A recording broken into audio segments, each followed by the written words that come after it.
بسم اللہ الرحمن الرحیم۔ السلام علیکم تھرڈ ایئر اسٹوڈنٹس، جیسا کہ آپ دیکھ رہے ہیں آج کا ہمارا ٹاپک ہے تحقیق و مطالعہ کے نئے موضوعات۔ اس میں سب سے پہلے ہم جس کو ڈسکس کریں گے وہ ہیں سیاسی ادارے یعنی پولیٹیکل انسٹیٹیوشنز۔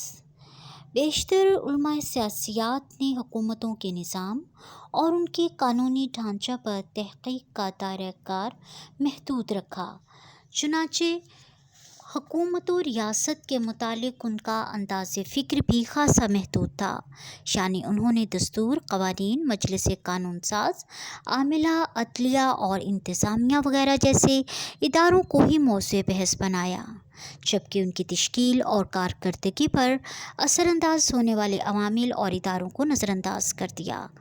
تاہم 19ویں صدی سے دوسرے اہم اداروں کا مطالعہ بھی سیاسیات میں شامل کر لیا گیا، چنانچہ دور حاضر میں سیاسی اداروں کا مطالعہ کرتے وقت سیاسی جماعتوں، فشاری گروہوں اور رائے عامہ جیسے موضوعات کو بھی مناسب اہمیت دی جاتی ہے۔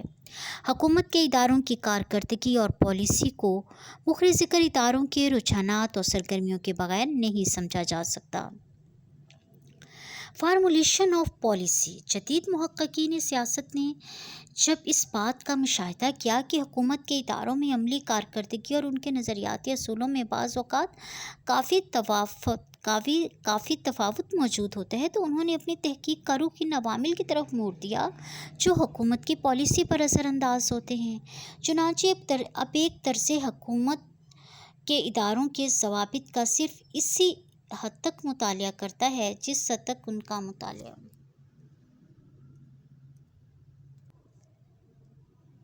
بسم اللہ الرحمن الرحیم۔ السلام علیکم third year students, political science. ہمارا آج کا ٹاپک ہے تحقیق و مطالعہ کے نئے موضوعات۔ اس میں سب سے پہلے ہم پولیٹیکل انسٹیٹیوشنز کو ڈسکس کریں گے۔ بیشتر علماء سیاسیات نے حکومتوں کے نظام اور ان کے قانونی ڈھانچے پر تحقیق کا دائرہ محدود رکھا، چنانچہ حکومت و ریاست کے متعلق ان کا انداز فکر بھی خاصا محدود تھا، یعنی انہوں نے دستور، قوانین، مجلس قانون ساز، عاملہ، عدلیہ اور انتظامیہ وغیرہ جیسے اداروں کو ہی موضوع بحث بنایا، جبکہ ان کی تشکیل و کارکردگی پر اثر انداز ہونے والے عوامل اور اداروں کو نظر انداز کر دیا۔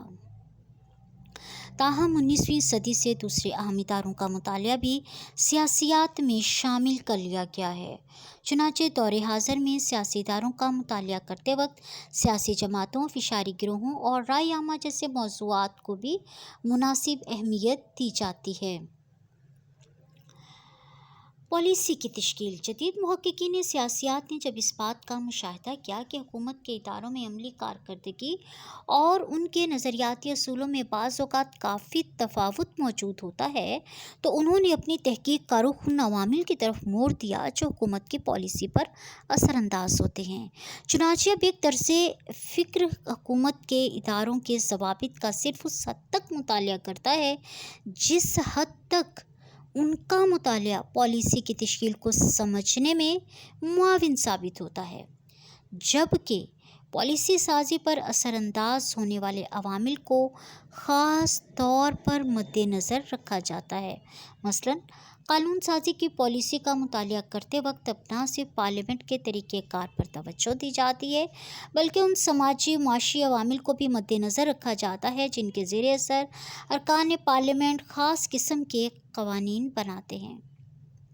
اس طرح مختلف قسم کے بیرونی دباؤ کے تحت امریکی کانگریس بعض مسودات کو اس مقصد کی خاطر مجالس قائمہ کے سپرد کر دیتی ہے کہ وہ وہاں ختم ہو جائیں گے۔ ان میں سے بعض مسودات قومی نقطہ نظر سے مفید ہوتے ہیں۔ اب ہے پاور۔ بعض علماء سیاسیات کے نزدیک حکومت کے کسی ادارے کی پالیسی کو سمجھنے کے لیے ضروری ہے کہ اس ادارے کے مقتدر افراد کے نظریات اور انداز فکر کو سمجھا جائے، اور یہ بھی مد نظر رکھنا ہوگا کہ ایسے لوگ کس طرح اور کس مقصد کی خاطر حصول اقتدار کے لیے کوشاں تھے۔ متعلقہ ادارہ کے مخصوص فیصلوں کو اس پس منظر میں ہی سمجھا جا سکتا ہے۔ اس نظریے کے حامی علماء تو اس طریقے تحقیق کے اس حد تک قائل ہیں کہ وہ حکومتوں کے نظام پر روایتی طریقے کو ترک کر کے تمام انسانی اداروں کے باہمی تعلقات کو اقتدار پر قابض افراد کے رجحانات کی روشنی میں ہی سمجھنے پر زور دیتے ہیں۔ علاوہ بری قوت اور جاہ و حشمت کے حامل صرف حکومت کے ادارے ہی نہیں ہوتے، بلکہ یہ امتیاز مختلف افراد اور گروہوں کو بھی حاصل ہوتا ہے۔ اس لیے حکومت کے اہم فیصلوں کی نوعیت کو جاننے کے لیے مختلف معاشی اور سماجی اثرات کا جائزہ لینا ناگزیر ہے۔ صرف قانونی اصولوں کا مطالعہ اس سلسلے میں معاون ثابت نہیں ہو سکتا۔ دور جدید میں قوت و اقتدار کا تصور خاصا پیچیدہ ہو چکا ہے۔ عام مفہوم کے اعتبار سے تو قوت کے استعمال سے مراد لوگوں کو ان کی مرضی کے خلاف کوئی امر کرنے پر بالجبر راغب کرنا ہے، لیکن جمہوری نظام میں قوت کے تصور کو اثر انداز ہونے کے مفہوم میں یعنی انفلوئنس کے مفہوم میں لیا جاتا ہے، یعنی کسی ادارے کو مختلف طریقوں سے اپنا ہمنوا بنانا۔ چنانچہ کسی ملک کی اندرونی سیاست کا مطالعہ کرتے وقت مختلف معاشی، مذہبی، سماجی تصورات و اعتقادات اور اداروں کے رجحانات کو بھی مد نظر رکھا جاتا ہے، جبکہ بین الاقوامی سیاست میں ملکوں کے باہمی تعلقات کے معاملہ میں کسی ملک کا پورا نظام قوت یعنی پیٹرن آف پاور یعنی اس کی سیاسی، فوجی اہمیت، معاشی ترقی اور ڈپلومیٹک ذرائع کو ملحوظ رکھا جاتا ہے۔ ملکوں کے مختلف آپس میں باہمی تعلقات بھی ان عوامل پر کافی حد تک اثر انداز ہوتے ہیں۔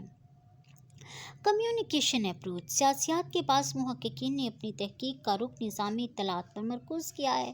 ان کا موقف یہ ہے کہ عوام کو اپنی خواہشات حکومت تک پہنچانے کے لیے انہی ذرائع کا سہارا لینا پڑتا ہے، جبکہ دوسری طرف سیاسی فیصلے کرنے والے بااختیار لوگ بھی اپنے فیصلوں کی عوامی پذیرائی کے لیے پروپیگنڈا کی ٹیکنیک کا استعمال کرتے ہیں، جس کے لیے وہ ذرائع اطلاعات کے دست نگر ہیں۔ اس نقطہ نظر کے حامی محققین سیاسی سرگرمیوں کی نوعیت کو کمیونیکیشن ایکٹیویٹی کے حوالہ سے معلوم کرنے کی کوشش کرتے ہیں۔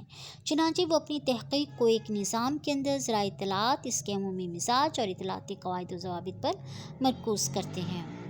نظامی اطلاعات سے مراد محض تحریر و تقریر ہی نہیں، بلکہ اس میں ہر وہ طریقہ کار شامل ہے جس سے ایک موقف کو دوسروں پر واضح کیا جائے۔ اس نقطہ نظر کے حامی سسٹم اپروچ سے ہی استفادہ کرتے ہیں۔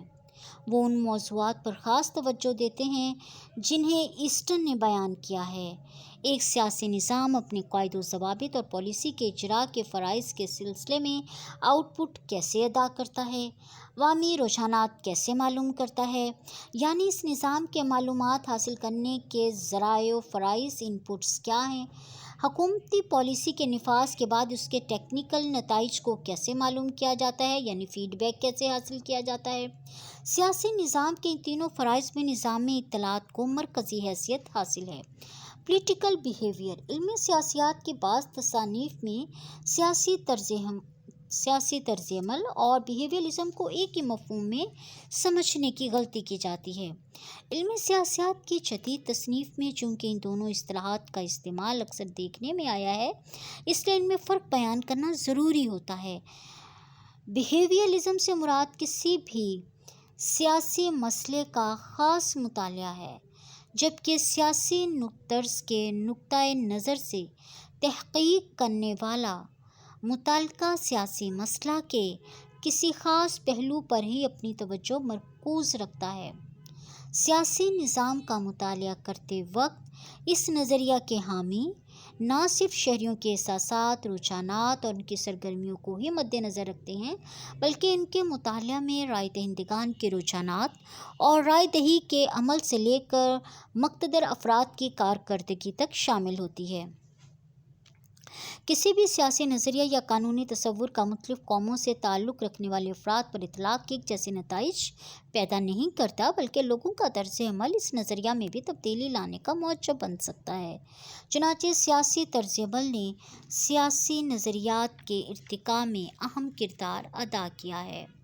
حال ہی میں ماہرین سیاسیات کے ایک گروہ نے مختلف معاشروں کے سیاسی اداروں کی کارکردگی کا جائزہ لے کر یہ معلوم کرنے کی کوشش کی کہ وہ کس طرح اپنے فرائض ادا کرتے ہیں، اور یہ کہ ان کے فرائض کی نوعیت کیا ہے، اور حقیقت انہیں اس بات سے زیادہ سروکار نہیں ہے کہ سیاسی ادارے کس طرح اپنے فرائض سر انجام دیتے ہیں، بلکہ وہ معاشرے میں ان کے طرز عمل کی اہمیت کو اجاگر کرنا چاہتے ہیں۔